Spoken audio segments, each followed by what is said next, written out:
दोस्तों, क्या आप जानते हैं कि एक समय था जब बिहार को भारत का सबसे समृद्ध और शिक्षित राज्य माना जाता था, जहां नालंदा जैसी विश्वविख्यात यूनिवर्सिटी थी और बिहार के लोग वैज्ञानिक, विद्वान और अर्थशास्त्री के रूप में जाने जाते थे।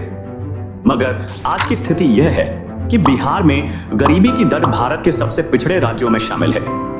आज वहां लोग रोजगार के लिए दूसरे राज्यों में पलायन कर रहे हैं।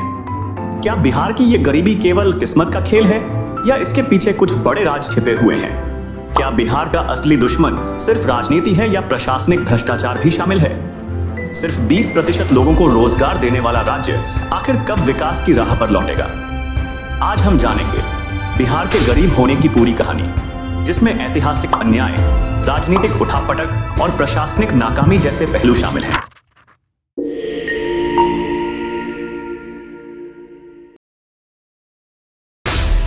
दोस्तों, बिहार का ऐतिहासिक महत्व किसी से छिपा नहीं है। बिहार का इतिहास 2500 साल से भी पुराना है और इसे भारत के सबसे संपन्न राज्यों में गिना जाता था।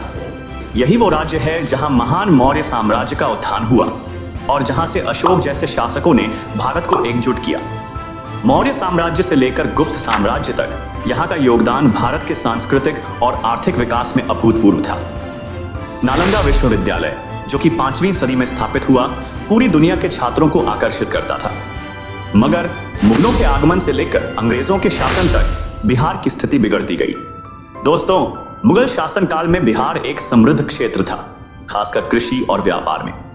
लेकिन धीरे धीरे मुगलों ने बिहार की संपदा पर अधिक कर लगाना शुरू कर दिया। कई क्षेत्रों में स्थानीय उत्पादन को प्रोत्साहन मिलने की बजाय केवल राजस्व वसूली पर जोर दिया गया। बिहार का सिल्क और हथकरघा उद्योग मुगल साम्राज्य का महत्वपूर्ण हिस्सा था, लेकिन अधिक दरों के कारण इन क्षेत्रों में भारी गिरावट आई।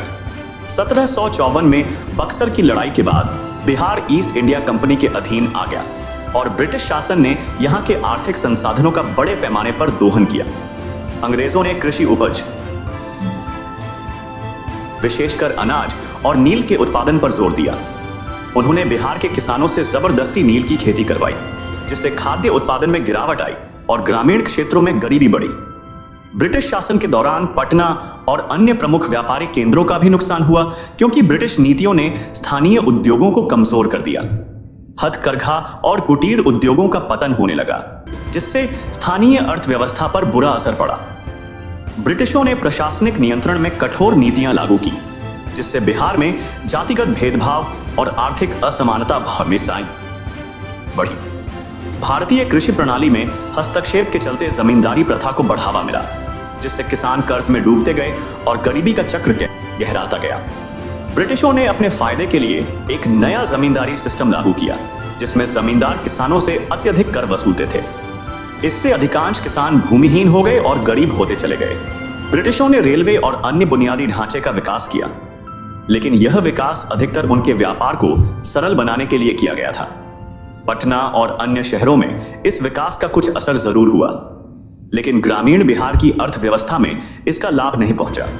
इसके चलते औद्योगिक केंद्र बंगाल और मुंबई जैसे शहरों की ओर शिफ्ट हो गए और बिहार के आर्थिक संसाधन अधिकतर इन क्षेत्रों में निवेश कर दिए गए। इसका परिणाम यह हुआ कि बिहार के स्थानीय उद्योग और व्यवसाय दबाव में आ गए और राज्य की गरीबी बढ़ी। एक रिपोर्ट के अनुसार बिहार के पास आज भी भारत के कुल 30% खनिज संसाधन है, मगर यहाँ की गरीबी दर लगभग 34% है।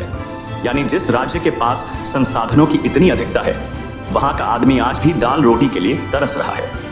अब अगर आजादी के बाद की बात करें, तो बिहार में राजनीतिक अस्थिरता एक बड़ी समस्या रही है।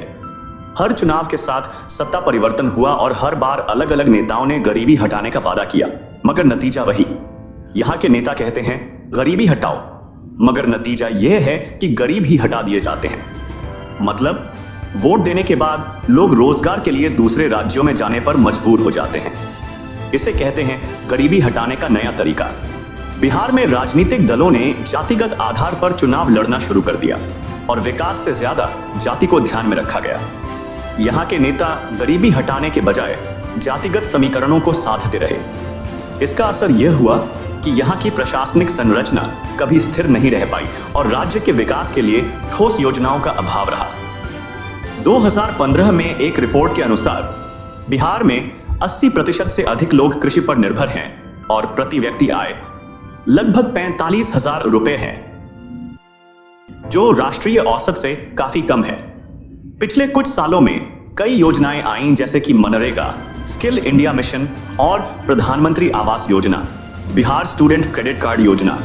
मगर क्या ये योजनाएं बिहार के लिए वाकई में लाभकारी रहीं? यहां पर योजनाएं हैं तो सही, मगर सही ढंग से लागू नहीं की जा रही है।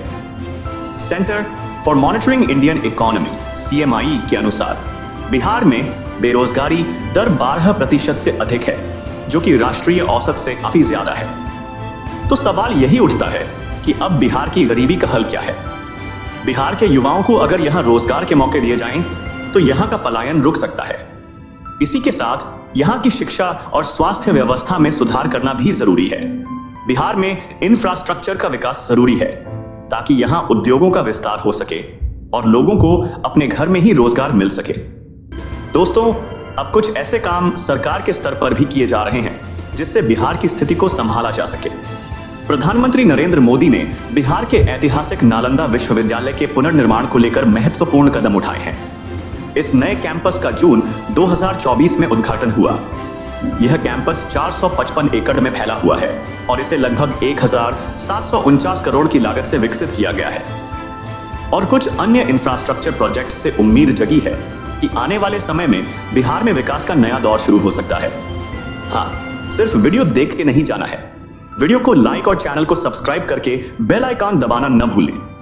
आपको यह वीडियो कैसी लगी, कमेंट करके जरूर बताएं।